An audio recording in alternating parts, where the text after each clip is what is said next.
Ladies and gentlemen. Vous écoutez Close-Up Dramatique, le balado sur l'âge d'or d'Hollywood.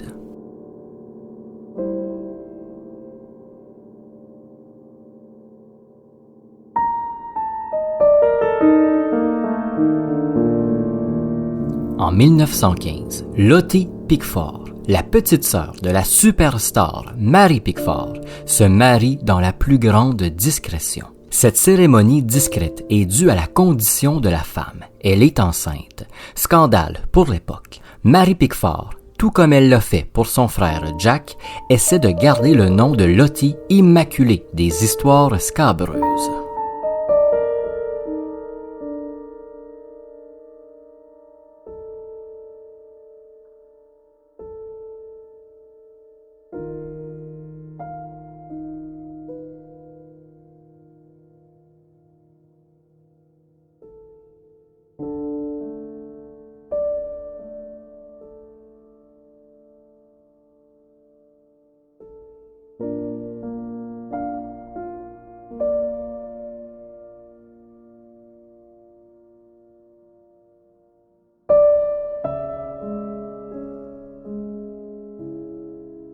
Jason Duval avec vous pour ce nouvel épisode de Close-Up Dramatique. Aujourd'hui, je vous parle de Lottie Pickford, la petite sœur de Mary Pickford.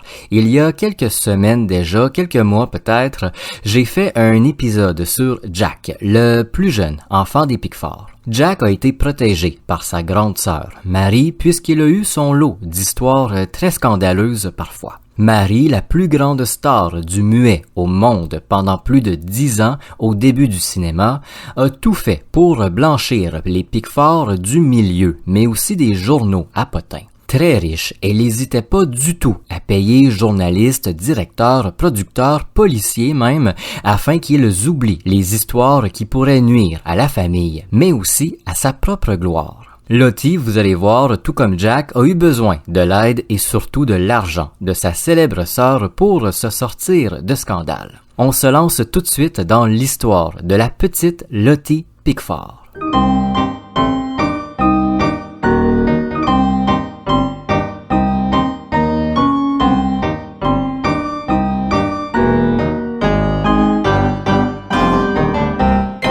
Lottie Pickford est la jeune sœur de Mary et la grande sœur de Jack. C'est celle du milieu. Tout comme sa sœur, elle naît à Toronto, au Canada, en 1893. Une petite fille qui surprend les parents parce qu'ils étaient sûrs et certains qu'ils allaient avoir un petit garçon. L'arrivée de cette petite Lottie ajoute bien sûr au bonheur immense des parents malgré la surprise. Après la naissance de Jack, elle va vite devenir la préférée. Mary est une fillette têtue qui ne recule devant rien pour atteindre ses buts. Jack est un jeune garçon plein d'énergie qui parle beaucoup, un peu cascadeur. Lottie, elle est réservée, attentive, écoute ses parents. Elle ne leur cause ni peur, ni souci. Le fait qu'elle soit la préférée va beaucoup embêter Mary. Jusqu'à l'adolescence, Lottie est régulièrement embêtée, souvent moquée par sa grande sœur. Lottie va surtout se rapprocher de son frère, qui lui n'est pas jaloux de la relation qu'elle a avec leurs parents. En 1898, quand Charles, le père Pickford, meurt,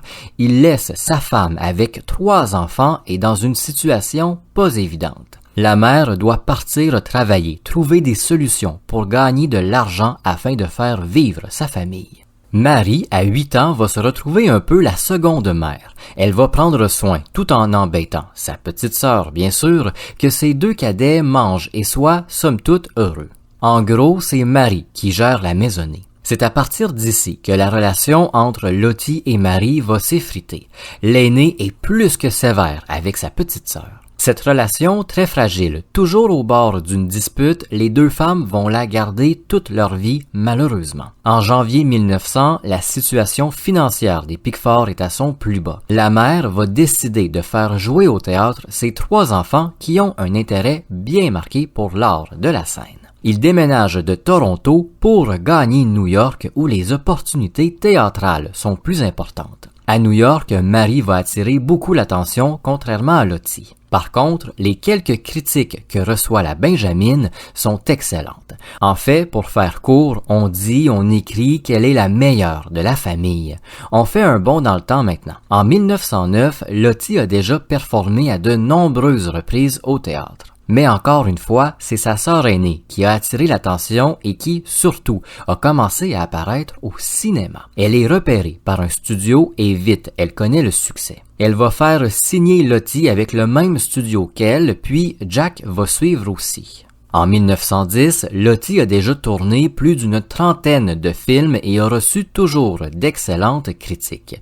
Pour une raison qu'on ignore, les rôles importants ne vont jamais arriver dans la carrière de Lottie Pickford. Est-ce que l'influence de Marie, qui n'aimait pas particulièrement sa petite sœur, a joué dans l'équation? Peut-être. On sait qu'en coulisses, Marie était parfois très méchante avec Lottie. Elle disait que sa petite sœur était pas assez jolie pour de grands rôles, pas assez talentueuse, qu'elle manquait de charisme. Quand elle va gagner en influence, c'est sûr et certain que ça a dû jouer. La Biograph, l'un des premiers studios de cinéma, mais aussi celui de Mary Pickford, va déménager de New York vers la Californie en 1912-1913. Quasi tout le monde travaillant avec la Biograph quitte New York pour gagner les nouveaux studios californiens. Acteurs, actrices, éclairagistes, caméramans, directeurs, patrons, tout le monde quitte. Tout le monde, sauf une mince poignée d'acteurs et d'actrices, dont Lottie. Lottie, elle est laissée très longtemps dans les anciens locaux qui, petit à petit, ont de moins en moins de moyens pour faire des films. C'est seulement près d'un an plus tard qu'elle arrive comme Marie et Jack en Californie. Peut-être pour se faire pardonner de l'avoir laissé à New York aussi longtemps, mais le studio lui donne en 14 son premier rôle d'importance dans The House of Bondage, où elle joue une prostituée. Un rôle qui contraste ceux joués par sa sœur Marie qui, elle, joue beaucoup les jeunes femmes naïves, amoureuses, vierges souvent, qui se laissent séduire par les hommes. Jusqu'en 1925, Lottie va apparaître au cinéma et tenter de tout faire pour faire sa place, sans se faire comparer à sa grande sœur. Mais c'est difficile, les critiques sont souvent amères envers elle. Elle ne va jamais vraiment réussir à sortir de ces comparaisons. En tout, Lottie Pickford est apparue dans plus d'une cinquantaine de films, la majorité perdue de nos jours. En coulisses, bien que Marie n'entretienne pas les meilleurs liens avec Lottie, elle la sauve à plus d'une occasion de scandale.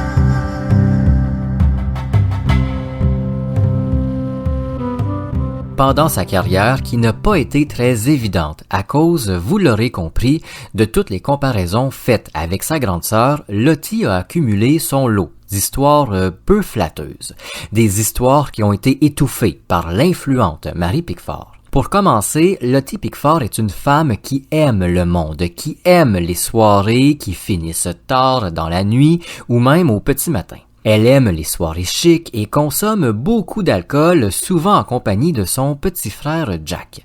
De l'alcool, oui, mais aussi parfois des drogues, cocaïne et morphine, entre autres. Lottie organise très souvent des soirées qui font beaucoup parler auprès des médias.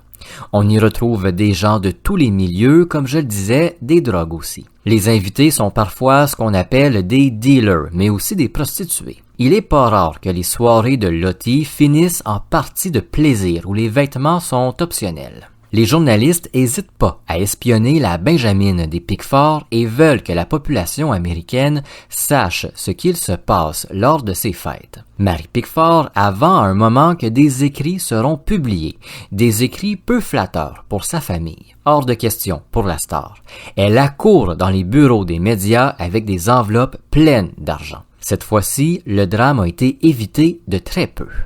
Les soirées scabreuses de sa petite sœur seront connues que des décennies plus tard. En 1915, Lottie se marie à un New-Yorkais lors d'une cérémonie plus que discrète. Il y a une raison à cette discrétion. La jeune femme est enceinte. Scandale pour l'époque pour une femme connue de se marier enceinte. En plus, Lottie est pas très heureuse de cette première grossesse et sa mère Charlotte, mais aussi Marie, lui interdisent d'avorter. Une histoire d'avortement, c'est difficile à étouffer. Pour revenir au mariage, Marie sera interrogée par plusieurs journalistes concernant sa petite sœur et surtout de la petite fille qui naît quelques semaines plus tard.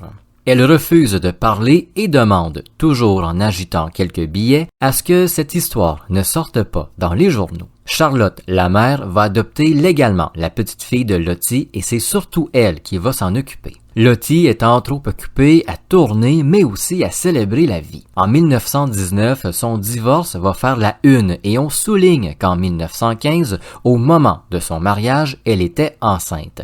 Ça, Marie ne l'avait pas vu venir.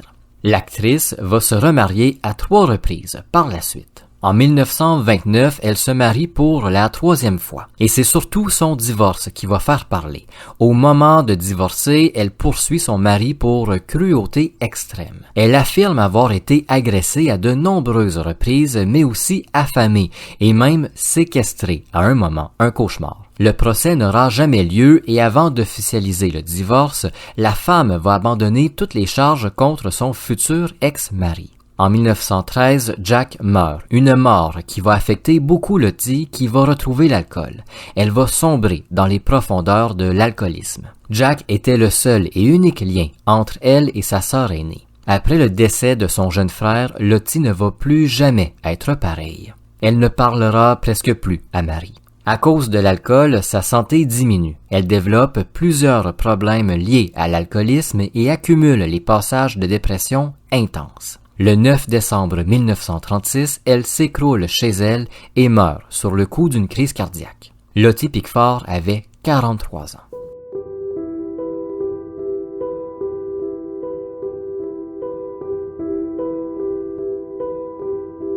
Lottie Pickford aura eu une très belle carrière.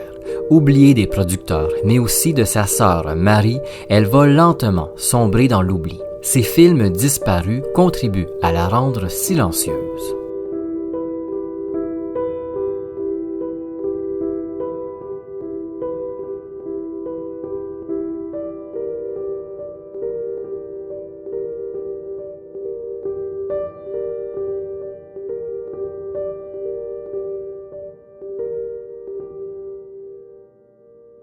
Merci d'avoir écouté Close-Up Dramatique.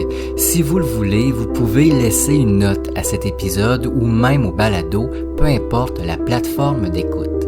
N'hésitez pas à laisser un commentaire, ça aide grandement au référencement de Close-Up Dramatique et ça ouvre la discussion. On se retrouve très bientôt pour un nouvel épisode.